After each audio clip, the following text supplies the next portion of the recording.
about the fork in the road, and Ron hesitated only a second to confirm his heading before opting for the right fork. He knew that a few miles away lay a town that serviced the temple and farmed the surrounding lands for rice and other staples. Ron felt sure he could find an inn there that would serve him a hearty meal and give him a bed for the night. He could cover the miles easily if he did so running, but he refused to do so out of fear that he would miss any threats until it was too late. He was tired and preferred the idea of stealing around any potential opponents, rather than being forced to cut them down. He'd done enough of that lately. His senses prickled and his eyes scanned quickly. There, about 100 meters away, the darkness lightened like a soft glow. Ron frowned. A fire in the middle of the woods. Was it a campsite?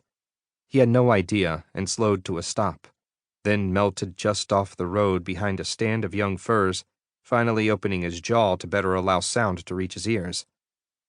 3 distinct but muffled voices reached him. From the sound of it, they were deep in conversation. Ron considered his options. The fire was close to the road, so he couldn't travel farther without them seeing him. He could probably bypass them, but that would add time and distance to his travel. The sound of metal chinking on stone caught his attention. A sword. Ron's curiosity was piqued. He stole through the woods, lifting his feet higher to avoid deadfall and roots. Taking his time, he moved ever closer to the dancing fire. As he drew nearer, he stopped behind a thick cypress trunk and used 2 strips of cloth to mask his face, being careful to bring one of the strips down over his right eye.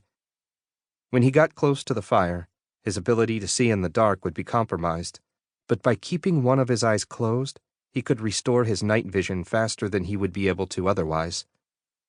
After checking to make sure his sword wasn't positioned in such a way that would create noise and give away his position, Ron moved closer to the fire. The voices of the 3 men were now sharp and distinct. "It's an easy gambit. 3 of us can clean them out without any problems." "Easy? Nothing's ever easy. What if there are guards or something?" "There won't be guards around, you oaf. It's a bunch of farmers. Any that are still awake are most likely drunk." The voices grew quieter as Ron kept forward. He paused behind a giant rhododendron bush and peered through the branches at the firelight. The 3 men were of varying heights, but each held a sword. As the flames licked at the wood on the fire, the crackle of excitement hung in the air. Ron wondered why they'd stopped at all instead of just progressing to the town. But then he caught a whiff of something cooking and looked closer. A decent-sized hare sizzled over part of the fire, its juices running into the flames and sizzling on the rocks nearby. Ron felt his mouth go awash in saliva at the thought of eating the juicy flesh. On cue, the heaviest man took the spit from the fire and broke off portions for each of them.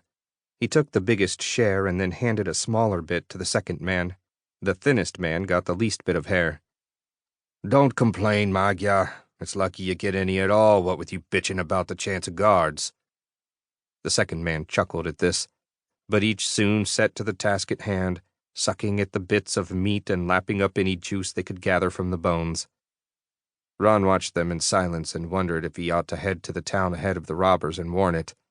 But by doing so, he'd be opening himself up to suspicion. How had he learned of their plan? Ron's foremost task was to maintain his anonymity for as long as possible. Under no circumstances were people to know that he was a shadow warrior. The legend of his kind was known far and wide, even in the most unlikely places. There would be no shortage of people all too eager to kill him and collect the bounty many warlords had placed on the heads of members of his clan. No, better to wait and then follow the men into the town. That way, Ron could keep the element of surprise in his favor. By coming up behind them, he could cut them down all the faster. Hopefully no one would even notice. His ears caught a new sound, though, and one that he hadn't heard in some time, the soft whinny of a horse. Then he heard 2 more, each distinct as the men who would soon ride them into town, and that meant that Ron would have trouble keeping up with them if they left the campsite. Just as he was about to form a plan for attacking them now, the heavy-set man threw the bones of his meal into the fire. "Enough of this rest. The horses should be refreshed, and I grow tired of sitting around. It's time we were off. Jules, make sure..."